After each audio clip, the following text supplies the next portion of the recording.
Bonus আর মজুরির ইস্যুতে ফের উত্তাল দুর্গাপুর ইস্পাত কারখানা। দুর্গাপুর ইস্পাত কারখানার ঠিকাদার এবং তৃণমূল শ্রমিক সংগঠনের কোর কমিটির বিরুদ্ধে ক্ষোভে ফেটে পড়ল অস্থায়ী শ্রমিকেরা। পুলিশ এসে পরিস্থিতি নিয়ন্ত্রণে আনে।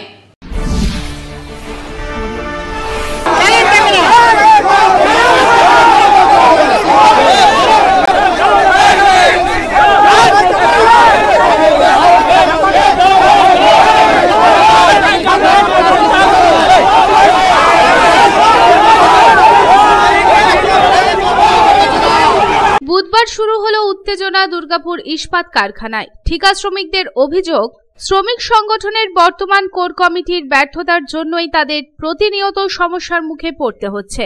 বিগত দিনে তৃণমূল শ্রমিক সংগঠনের কমিটি তাদের সমস্যার কথা শুনত এবং সেগুলি সমাধান করত, কিন্তু বর্তমানে তাদের চরম সমস্যার মুখে পড়তে হচ্ছে। তাই তারা বাধ্য হয়ে আন্দোলনে নেমেছেন। আন্দোলনে নেমে এক কর্মী বলেন, দুর্গাপুর ইস্পাত কারখানার ভেতর সেকশন মিল বন্ধ হয়ে আছে দীর্ঘদিন ধরে। আমরা কোর কমিটির সদস্যদের একাধিকবার জানিয়েছি, কিন্তু তারা কেউ দেখতে আসেনি। আগে 11% বোনাস পেতাম, কিন্তু বর্তমানে 8.33% বোনাস দিতে চাইছে। পে স্লিপ দেওয়া হচ্ছে না। আমরা পরিশ্রম করছি, কিন্তু সঠিক মজুরি পাচ্ছি না। এই কোর কমিটির কাছে আমরা একাধিকবার অভিযোগ করেছি, কিন্তু কোনো কাজ হয়নি। তাই আমরা বিক্ষোভে নেমেছি। আমরা বিভিন্ন সময় বিভিন্ন সমস্যার সম্মুখীন হচ্ছি। আমরা কাজ করছি, আমাদের মজুরি নেব। প্রতিনিয়ত শ্রমিক বিক্ষোভ হচ্ছে। এই কমিটি সম্পূর্ণ ব্যর্থ। শ্রমিকরা বিভিন্ন দাবি দেওয়া আছে। বিভিন্ন আমাদের যে হক যেটা আমরা পেয়ে থাকি, সেই সমস্ত জিনিস থেকে আমরা দীর্ঘদিন ধরে বঞ্চিত হচ্ছি। যেমন আমাদের যখন কাজ শেষ হয়, কন্ট্রাক্টের যখন কাজ শেষ হয়, 1 বছর পর আমরা একটা ফাইনাল পেমেন্ট পাই, যেখানে আগের ইউনিয়ন যেটা ঠিক করে দিয়েছিল সেই রীতিমতন 11% বোনাস এবং 13 দিনের বেনিফিটের পয়সা আমরা পেয়ে থাকি। কোম্পানি এখন ডাইরেক্ট ডিনাই করে দিচ্ছে, বেনিফিটের পয়সা দেবই না, এবং যে বোনাস 11% ছিল সেটা কমিয়ে 8.33% সবাইকে দিচ্ছে। পে স্লিপ তো দিচ্ছেই না। আমরা পে স্লিপ চাইছি, পে স্লিপ তো দিচ্ছেই না। এছাড়াও বিভিন্ন রকম প্রবলেম আমাদের সমস্ত সাইডে হয়ে আছে। সেফটি ঠিক আছে, সেফটির ব্যাপারটা ঠিক আছে। বিভিন্ন জায়গায় একদম কাজ করতে গেলে কিছু কিছু ক্ষেত্রে সেফটি হয়তো খামতি থেকে যায়। সেফটির ব্যাপারে সেরকম আমাদের এই ব্যাপারটা আন্দোলন নয়। এখন আমাদের হচ্ছে রুজি রুটির আন্দোলন। আমাদের পেটে লাগ করছে, আমরা বিভিন্ন সময়ে বিভিন্নভাবে বঞ্চিত হচ্ছি। যেমন সময়ে পেমেন্ট পাচ্ছি না। ডিএসপির পেমেন্ট ডিএসপি ওয়ার্কারের পেমেন্ট 10 তারিখ পেরিয়ে যাচ্ছে, তবুও পেমেন্ট হচ্ছে না। আমরা কোর কমিটিকে বলছি, যখন কোম্পানির কাজে যাচ্ছি বলছে কোর কমিটির সঙ্গে কথা হয়ে গেছে। কোর কমিটির কাজে যাচ্ছি, হ্যাঁ দিয়ে দেবে, দেখো 2 দিন 3 দিন 4 দিন। যেন মুদি দোকানে আমরা জিনিস কিনতে গেছি, যে দাদা 2 দিন পরে দেবো, 2 দিন পরে দেবো। এটা কন্ট্যাক্ট করছে, সে যখন লাভ করছে তখন তো আমাদেরকে কোনো এক্সট্রা বেনিফিট দিচ্ছে না। তাহলে সে লস করছে না কি করছে সেটা তো আমাদের দেখার দায়িত্ব নয়। আমরা কাজ করেছি, আমরা আমাদের মজুরি নেব। অন্যদিকে তৃণমূল শ্রমিক সংগঠনের কোর কমিটির সদস্য বান্টি সিং বলেন, আমরা শ্রমিকদের পাশে আছি। আপনারা আমাদেরকে সময় দিন, হ্যাঁ আপনাদের সমস্যাগুলো আমরা সমাধান করব। এর আগে প্যাকেজ ভেতরে ছিল, কোনো সমস্যা কি হয়নি?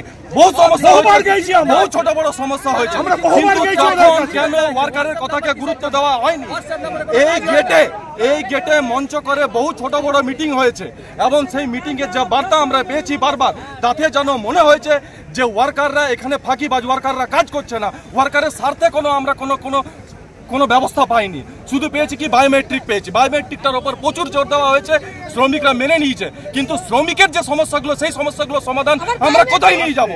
আজকে ওনারা বলছেন যে 12:30টায় আপনাদেরকে প্যাকেজে যেতে হবে। প্যাকেজটা কি আজকে হয়েছে নাকি বছর 24/7 প্যাকেজটা তো প্ল্যান্টের ভেতরে আছে, বহুদিন যাওয়া হয়েছে। আমাদের বেসিক যে সমস্যাগুলো আমাদের 7 তারিখের মধ্যে মাইনে, সেটার কোনো ঠিক নেই।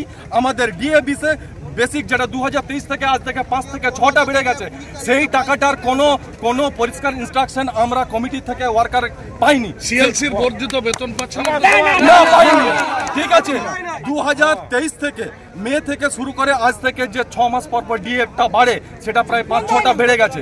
সেই টাকাটা বেড়ে আজকে যে মাইনে কতটা, সেটার কোনো ক্লিয়ার ইনস্ট্রাকশন নেই।